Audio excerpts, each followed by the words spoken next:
everybody. It is really great to be here to celebrate President Joe Biden's historic marijuana announcement, one of the most consequential and progressive that we've seen from the federal government literally in decades. President Joe Biden has been very, very clear that no one should be in jail just for using or simply possessing marijuana. Far too many Wisconsinites, and particularly too many Wisconsinites of color, black and brown people who live here in Milwaukee and across the state of Wisconsin, have had their lives upended just because of our failed policies as it relates to approaching marijuana. It's torn apart communities and impacted countless families right here and again across the entire state.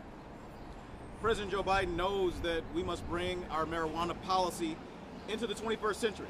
And during his first term, President Biden pardoned literally thousands and thousands of federal offenses for simple possession of marijuana, lifting barriers for housing, lifting barriers for employment, lifting barriers for small business loans, and more for thousands and thousands of people across the United States.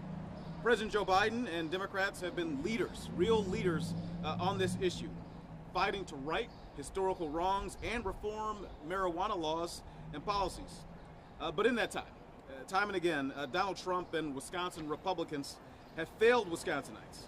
Trump has opposed marijuana reform, and Wisconsin Republicans have simply refused to pass marijuana legislation, allowing Wisconsin to fall behind our neighbors, states here in the Midwest that have had more progressive policies towards marijuana.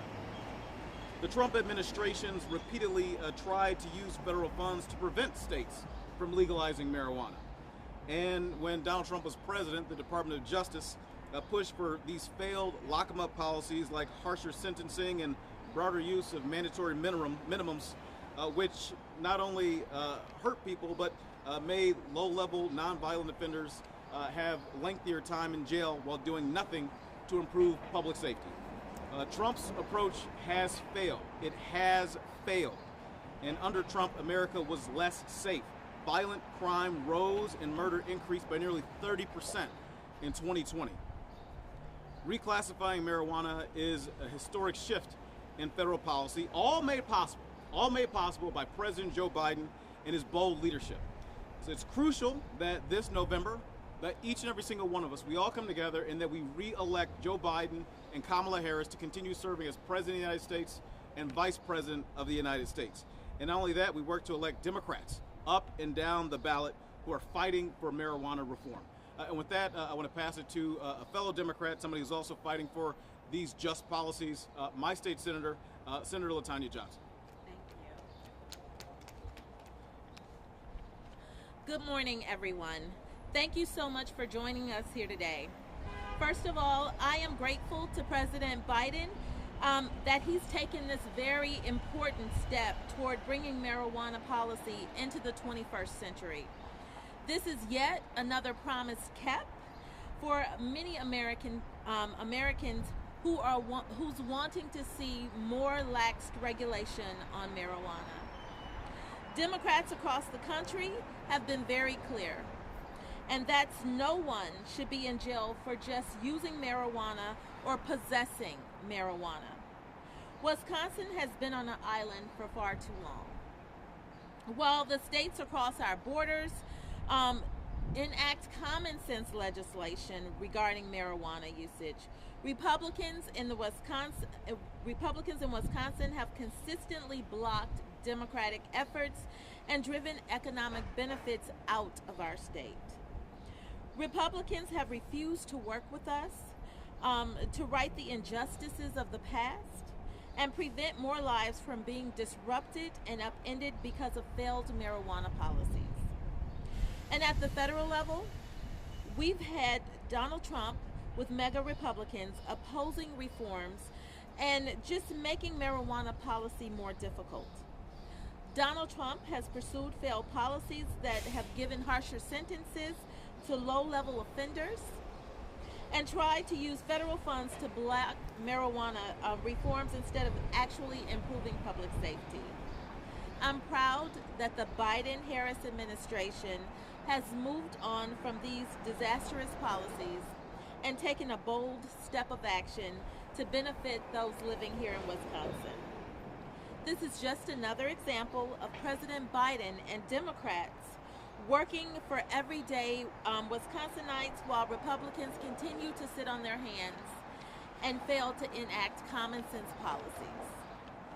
Reclassing marijuana will remove burdensome, long-standing barriers to critical research, and that's exceptionally important, that we could learn more from the benefits and the usage of marijuana, including for our veterans, cancer patients, and Americans with chronic illness.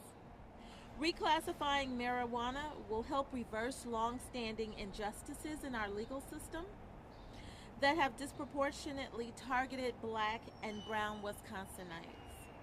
If Trump has his way, he'll roll back all of these progressive policies we've made under President Biden, and we can't allow him to do that. Wisconsinites do better with President Biden in the White House, and we know he's good on delivering on his promises. Now I'll turn it over to Representative Kaylin Haywood. Thank you, Senator Johnson. Good morning. Yesterday was a historic day. President Biden made an announcement to reclassify marijuana, and it was a big step for our country, but also a big step for the fight here in Wisconsin when it comes to legalizing marijuana or marijuana reform. For far too long, Black Wisconsinites have been disproportionately impacted by the failed federal approach to marijuana. That failed approach has been pushed by Donald Trump and with Republicans nationally, but especially here in Wisconsin. Putting people in jail for simply possessing or using marijuana upends lives and tears apart communities. Representing one of the most incarcerated zip codes in America, 50206, being a Black man myself and seeing it firsthand, this is a generational thing. That's tore apart families and homes for generations, communities for generations. And when folks get those criminal records for possession or simply using marijuana, that doesn't go away when they leave prison. That charge or that record falls when they want to buy a home, when they want to go get a job, when they want to go start a small business, when they are trying to be productive, committed members of society. But President Biden's announcement yesterday is a good first step in addressing the historical inequities that Black and brown communities have faced. I'm proud to be here working in Wisconsin at the state level to stop Republicans from blocking those efforts, our efforts here, to join our Midwest neighbors in marijuana reform right here in Wisconsin. And this time around, when we go back into session next go around, the good news is we will have federal support in making it happen here in Wisconsin due to President Biden's announcement. Donald Trump, I hate saying that guy's name, but Donald Trump does not support marijuana reform. When he was in office, he and his administration repeatedly tried to use federal funds and resources to stop states like Wisconsin and other states who wanted to do it, legalizing marijuana or doing marijuana reform. Donald Trump, for sure, has been wrong on this issue and many other issues, and is still wrong on marijuana reform, which has led to America becoming, he talks about safety, but making America less safe, making sure that he's causing harm to our communities, and communities like Milwaukee. And we cannot afford another 4 years of Donald Trump and his failed policies and approaches. That is why it's so critical this fall. In November, voters have many opportunities. One being for the first time in over a decade to elect a Democratic majority in the state assembly, to help push marijuana reform and other really policies that are long overdue. But they are able to re-elect President Biden and Vice President Harris. Another 4 years of productive good work happening for America. Donald Trump and Wisconsin Republicans want to keep us in the past. They want us to backtrack. They want to bring Wisconsin backwards. President Biden, Vice President Harris, Democrats all throughout Wisconsin, we're working every single day to make sure we push Wisconsin forward. That's our state motto. And it's time that folks who work in this state as elected officials truly believe in that motto and work every day to make our state and our cities move forward. Thank you, Mayor Johnson. Great, thank you, Representative Haywood and Senator Johnson, for your words. Really, again, appreciate the efforts of President Joe Biden, Vice President Kamala Harris, and the work they're doing to make sure that we have marijuana reform across the United States. With that, we'll open up to any questions. So what exactly will change for Milwaukeeans and Wisconsinites? I think people may see headlines and think recreational weed is legal or think convictions can be vacated. What will change? So this builds on President Biden's actions over the course of his first term, working to make sure that people who have had convictions, federal convictions for marijuana possession, that they have the opportunity to have those charges removed, so they have opportunities to be able to buy a house, so they have opportunities to gain employment, so they have opportunities to have access to business loans. And what it does is change the categorization of marijuana at the federal level, so it's not in the same category with things such as fentanyl, things such as meth, right? These things that are fueling the overdosing in the United States. It's changing the classification for that, so that when people are in possession of marijuana, that they don't end up with a charge similar to carrying those other harmful drugs that are causing so many lives to be lost, not just here in Milwaukee or Wisconsin, but across the United States. Mayor, are there numbers or any data you can provide, anticipated numbers of how many Milwaukeeans this might positively impact? I don't have those numbers specifically for Milwaukeeans, but I mean, look. I mean, this is a majority-minority city, right? I believe it's over 60% person of color, 20% Latino, over 40% or 40% or so African American, and these laws, these federal laws, the classification of marijuana has negatively impacted these communities over the course of the last number of decades. So while I don't have those specific numbers for the city of Milwaukee, I can tell you that it will go a long way to make sure that those folks, those people who make up the diversity in this city, have a better pathway forward. And quite frankly, it's something that we should have done a long time ago. And I hope that it opens up an opportunity here in this state where the powers that be in Madison see that it's time to move forward. It's time to bring Wisconsin into the 21st century with marijuana reform, just like our neighbors in states all around Wisconsin, because we're the hole in the donut. That our partners in Madison see and understand it is time to bring Wisconsin to the 21st century as it relates to marijuana. Senator Johnson.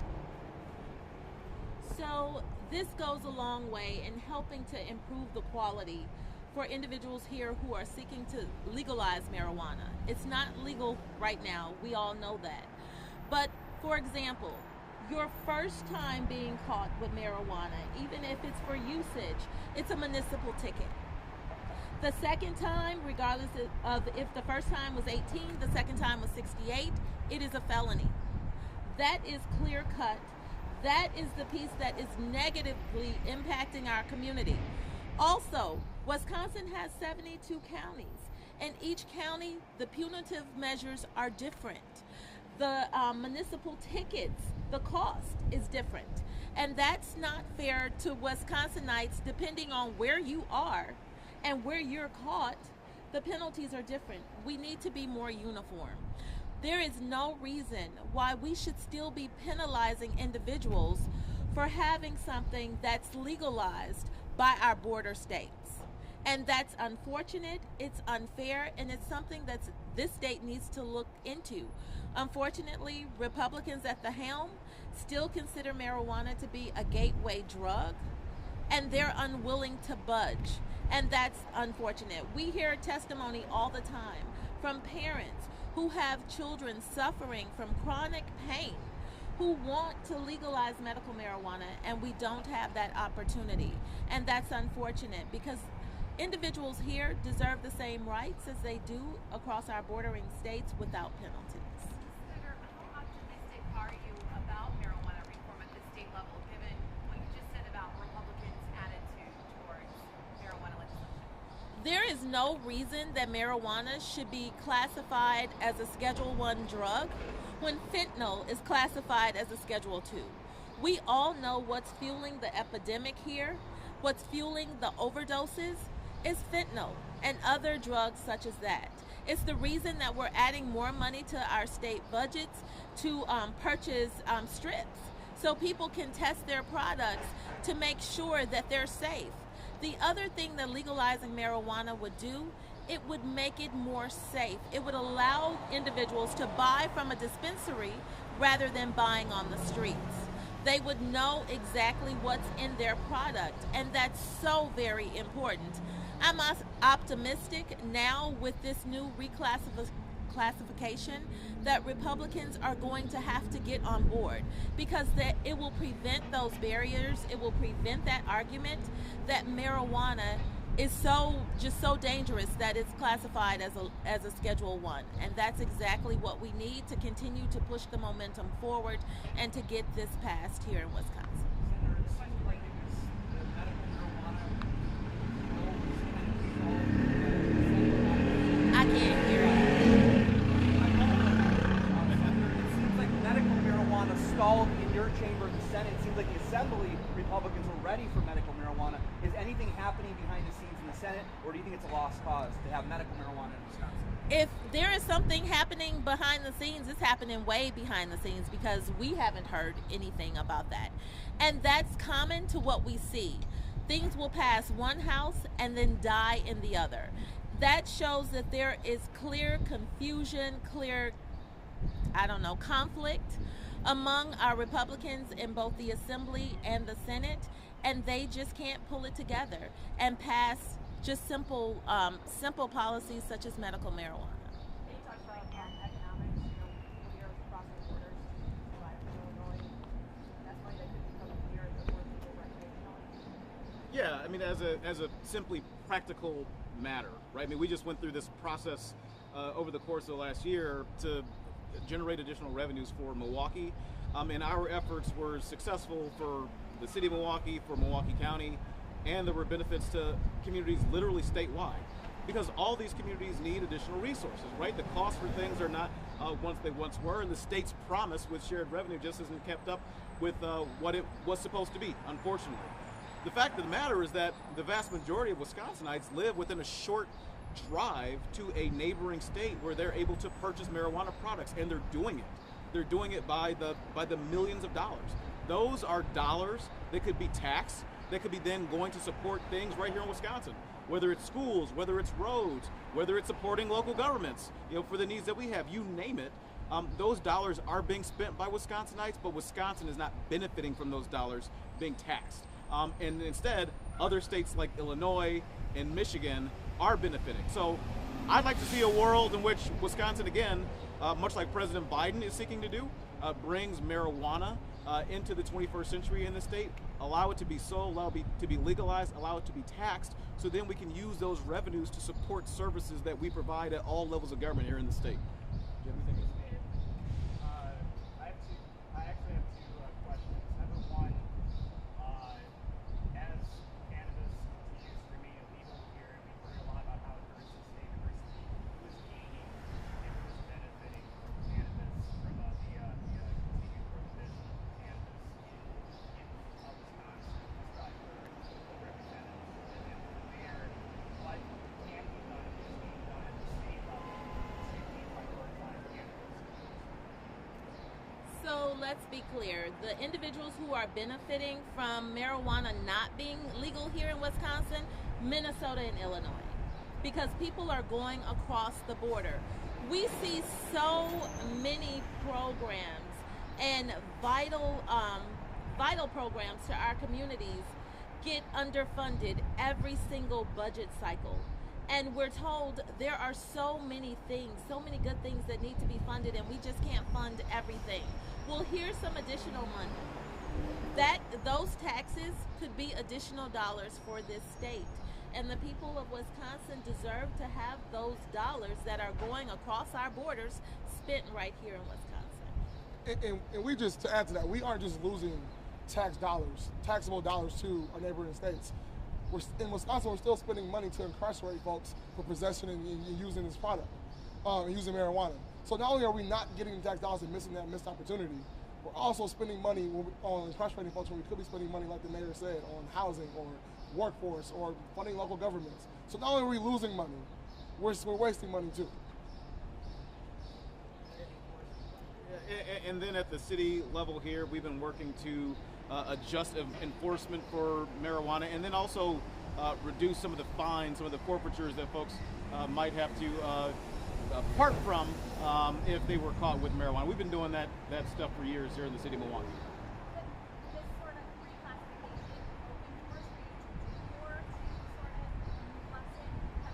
Well, I'm certainly interested to see what our options are. I mean, this is a big step forward, and again, I want to thank President Joe Biden. President Joe Biden, Vice President Kamala Harris, and their administration for working again to push us into the 21st century on marijuana. We've seen this happening across the United States, where states have been more progressive, and there are benefits to that, as you know, the senator and the representative have mentioned here. The folks who are losing out on it are, you know, our coffers here at the state levels, our coffers here at the local level, and then ultimately, because we spend those dollars on services in the public, our citizens are missing out on it. Our citizens are missing out. So that's what we like to see. We'd like to see continued reform here, and I think that President Joe Biden is leading the way on that. So, thank you, guys. May I ask a question about the 3-year-old that was shot last night? Just your reaction. It was not fatal, but you know, as we're getting into summer months. Look, I continue to find it mind-boggling. Mind-boggling. And I don't have all the details, but that a 3-year-old or any child is in a position where they would end up suffering a gunshot wound. That simply should not happen. It shouldn't happen in Milwaukee. It shouldn't happen in Wisconsin. It shouldn't happen anywhere across the United States. And so my encouragement is what it always has been. If you are a gun owner, you have a responsibility. You have a responsibility to make sure that your gun is stored away. You have a responsibility to make sure that your gun has a lock on it. You have a responsibility to make sure that your gun is not within reach of a child. Because when you don't do that, these are the things that happen. Children end up being hurt. People end up being shot. People end up being killed. It is completely preventable, and it should not happen. And furthermore, and I know I've said this, you know, time and again, but it is incumbent upon me as mayor to say this and to continue to say this until we see change in the state capitol and also in Washington, D.C. There could be stronger rules out there to prevent these sort of things from happening. We need the political will in Madison. We need the political will in Washington, D.C. to take on these issues. There are far too many people in this state, far too many people in this country who have their hands on guns who should not have their hands on guns. That's a perfect case, right? If you're leaving your gun out where a 3-year-old is able to get their hands on a gun and injure themselves or others, then perhaps you shouldn't have your hand on a gun, right? It makes no sense to me that somebody can go to a federal firearm dealer and have to go through background checks and the like in order to get their hands on a deadly weapon that sometimes is used to kill other human beings. And yet in our state, in our society generally, you know, probably mostly any one of us can buy a gun off of anybody on the street and have no background check. That is asinine. It is crazy. And our state and our federal government needs to do more to make sure that people are protected here in this city, here in this state, across the country, and especially our kids. How many times do we have to see stories, whether it's a non-fatal shooting or a fatal shooting, whether it's in a school or a potential shooting like we saw in Mount Horeb recently, or it's in Sandy Hook or Uvalde or anywhere else, that kids are shot and we do nothing. We do nothing about it. Like, we have to get real. This is a serious issue, and the United States and the state of Wisconsin needs to step up to protect its citizens, and especially our kids. We're failing our children in this state and in this country. We need to do something about it. And I'd like to add that Governor Evers put in his budget money to help allow individuals to receive lock boxes for their guns, gun locks. Republicans pulled those out of the budget. I've gotten in trouble before for expressing in quite colorful language my disdain for them not moving on gun policies. I have went to Republicans and personally asked them to allow me to do something just for the city of Milwaukee to protect our kids against gun violence. I was told, my heart aches for you, but that's not happening in my district. Or the other sentiment is, well, this is happening in other cities all over the country. What do you think is the cause of that? We are hired to legislate right here in Wisconsin. And when our people are hurt, that's our opportunity to step up to the plate and to do something. But to feel like the children here in Milwaukee don't matter simply because they're not in their district is unacceptable. Thank you.